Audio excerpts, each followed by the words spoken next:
बिस्मिल्लाहिर्रहमानिर्रहीम। अस्सलाम वालेकुम। मैं आफाक Ahmad बदरसरिया Khatri super league addition 6 की पॉडकास्ट की एपिसोड नंबर 6 के साथ एक बार फिर आपकी खिदमत में हाजिर हूँ। आपके साथ सुपर स्टार्स की मुलाकात का सिलसिला जारी है। आज की एपिसोड में इन्हीं तरह के दो सुपर स्टार्स को एक बार फिर हमने मदऊ किया है, जिनकी बैटिंग और बॉलिंग की बदौलत खतरी रैम्स ने अपने दूसरे मैच में फ़तह हासिल की। हम आपकी सबसे पहले मुलाकात करवाने जा रहे हैं खतरी रैम्स के मायानाज बैट्समैन सिबगतुल्लाह मोहम्मद इस्माइल याकूबानी से। अस्सलाम वालेकुम। वालेकुम अस्सलाम। कैसे हैं सिबगतुल्लाह आप? मैं बिल्कुल ठीक आफाक भाई, आप बताएं। अल्हम्दुलिल्लाह सिबगतुल्लाह। सिबगतुल्लाह, मैं आपसे पूछना चाहूँगा सबसे पहले ये कि कैसा फ़ील कर रहे हैं आप अपनी लास्ट नाइट की परफॉर्मेंस से? किस तरह से हैं आप, मुतमईन हैं?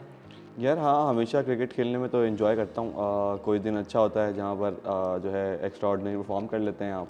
कुछ दिन ऐसे होते हैं कि जहाँ आप एफर्ट तो लगाते हैं बट रिजल्ट्स जो है वो नहीं आते। तो ऑन एंड ऑफ चलता रहता है, बट अपने क्रिकेट को एंजॉय करता हूँ।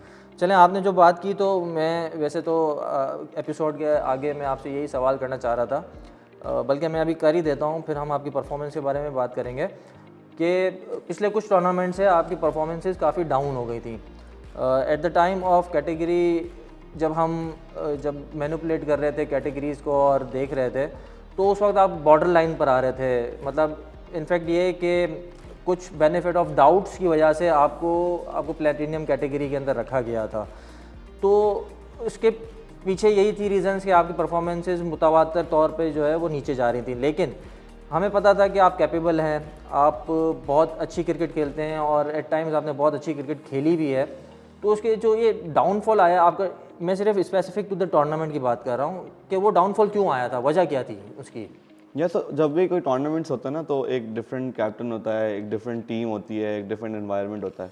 तो जितना मैंने क्रिकेट खेली है या देखी है, तो जब आप एक नई टीम के साथ खेलते हैं तो वो अंडरस्टैंडिंग डेवलप करने में ना थोड़ा सा आपको टाइम लग जाता है। लास्ट टाइम इसी तरीके से था, एक कम्प्लीटली डिफरेंट टीम थी, कम्प्लीटली डिफरेंट ओनर था।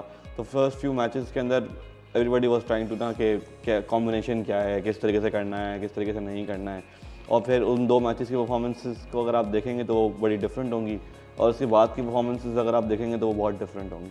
तो ऑल एंड ऑल आप कह सकते हैं कि यार कोई भी 100% परफेक्ट नहीं होता। सही है, कुछ दिन होते हैं जहाँ पर आप एक्स्ट्रा ऑर्डिनरी परफॉर्म करते हैं, कुछ दिन ऐसे होते हैं जहाँ पर आप एफर्ट कर रहे होते हैं पर रिजल्ट्स नहीं आते। तो यही है कि कोई मैं चीज़ हाईलाइट नहीं कर सकता अभी कि मुझे याद आ जाएगा मैं ये नहीं कर रहा था या वो नहीं कर रहा था। बट ऑल एंड ऑल चीज़ें होती हैं, सर्कमस्टांसेस होते हैं। जिस सर्कमस्टांस के अंदर उस वक्त थे, उस वक्त डिफरेंट रिजल्ट्स आए, अभी जो हैं तो डिफरेंट रिजल्ट्स आ रहे हैं।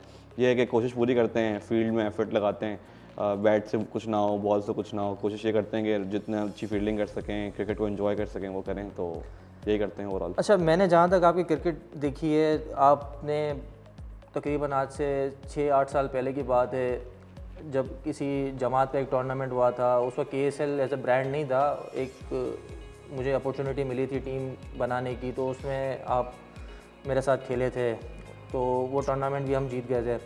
उसके बाद से मैं आपको वॉच कर रहा हूँ, बतदरीज आपकी परफॉर्मेंसेस अच्छी होती गई।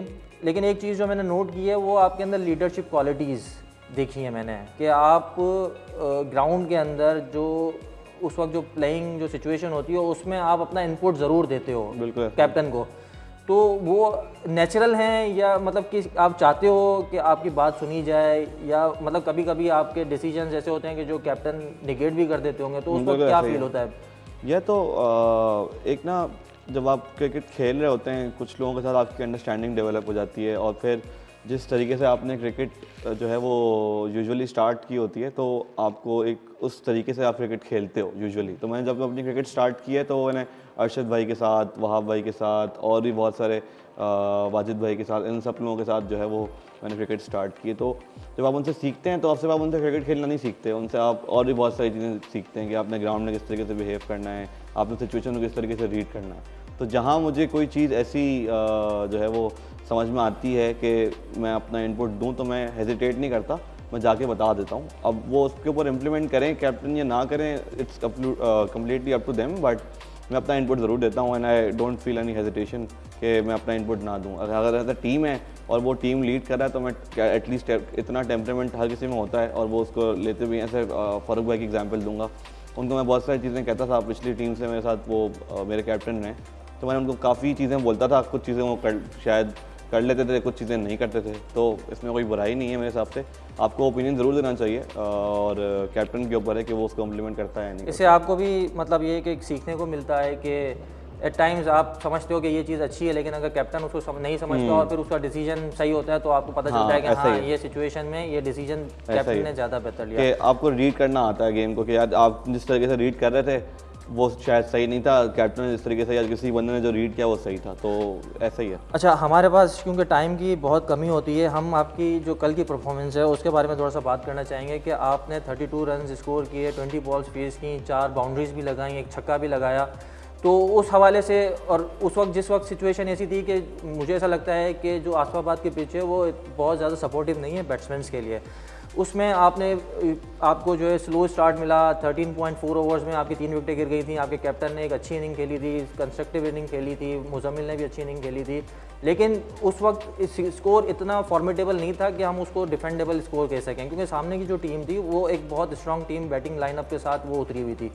तो उसमें आपने एक अच्छी पेस के साथ एक इनिंग खेली, 20 बॉल्स फेस की, मोर देन 100 का आपका स्ट्राइक रेट था, तो वो आपने किस तरह से पेश किया था इसकी इनिंग को? यस, तो उस वक्त जो है वो डिमांड थी टीम की, ये रिक्वायरमेंट थी कि हम थोड़ा सा ना रन रेट को स्केल अप करें।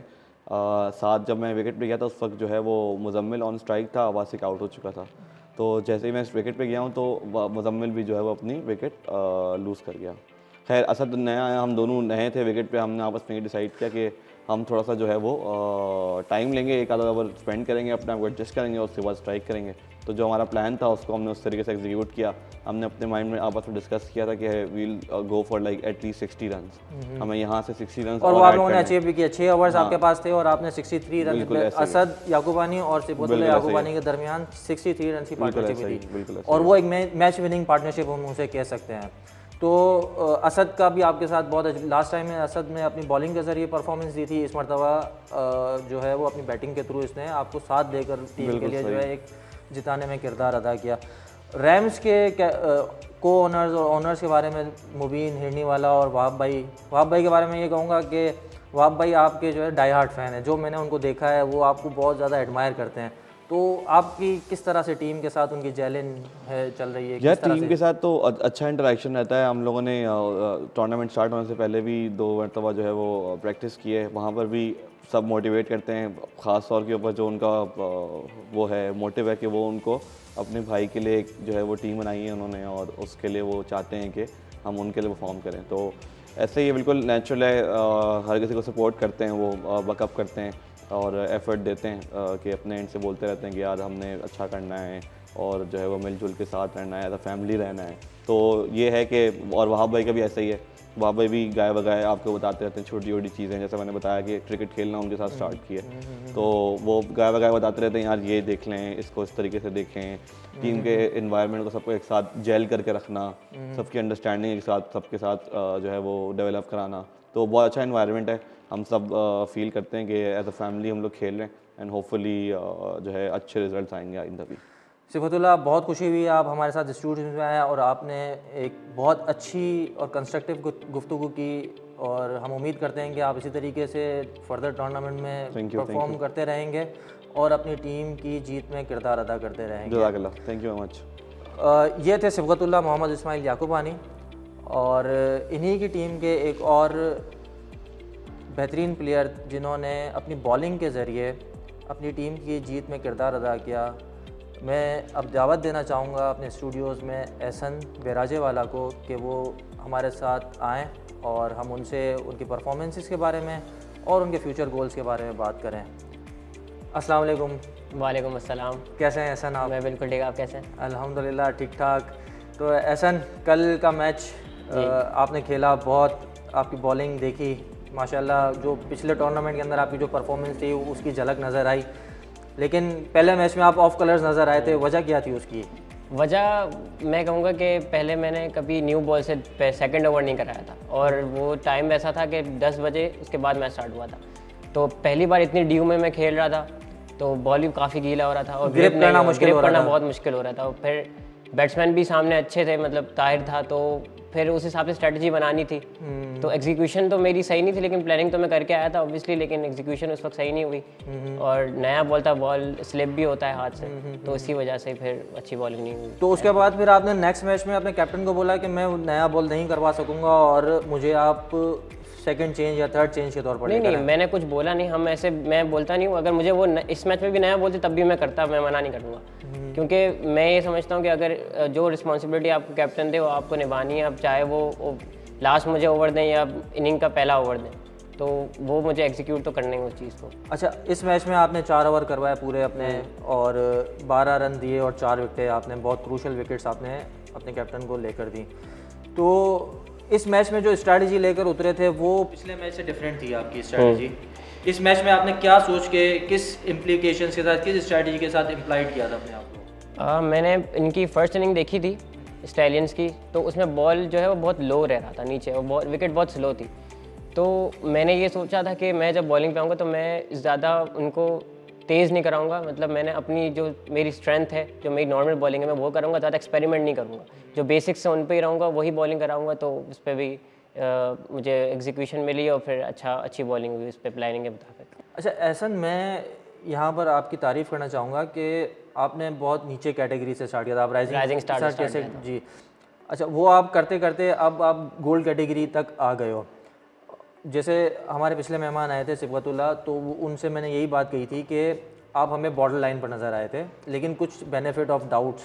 अब मैं चूँकि यहाँ पर मैं अपनी ऑडियंस को भी बताना चाहूँगा कि एहसन बेराजेवाला ही कंटेंडर था सिबगतुल्लाह याकूबानी का, कि वो इतना बीट, मतलब वो इस लेवल तक आ गया है कि वो सिबगतुल्लाह याकूबानी को किसी जगह पर पहुँच के बीट कर रहा था, लेकिन कुछ बेनिफिट ऑफ डाउट्स हमने कुछ चीज़ें कंसिडर की थी।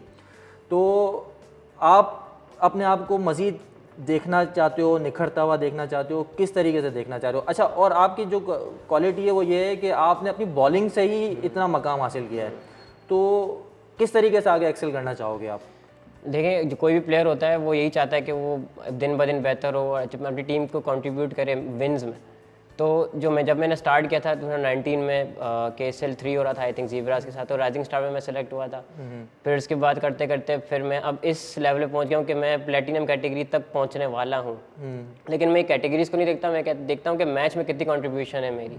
कैटेगरीज तो वो आपकी सिलेक्शन के टाइम पे हो जाती हैं, लेकिन ये है कि मैं ये सोच रहा हूँ कि अगर सिर्फ बॉलिंग से ही मेरी हो रही है तो मैं बैटिंग में अपनी इम्प्रूव करूँ और बैटिंग से भी ज़्यादा अपनी टीम को कंट्रीब्यूट करूँ, तो फिर उसमें आसानी होगी मेरी कैटेगरी इंक्रीज़ करने में अपने आप को। अच्छा, मैंने ये देखा है कि आप लकी चार्म हो टीम्स के लिए।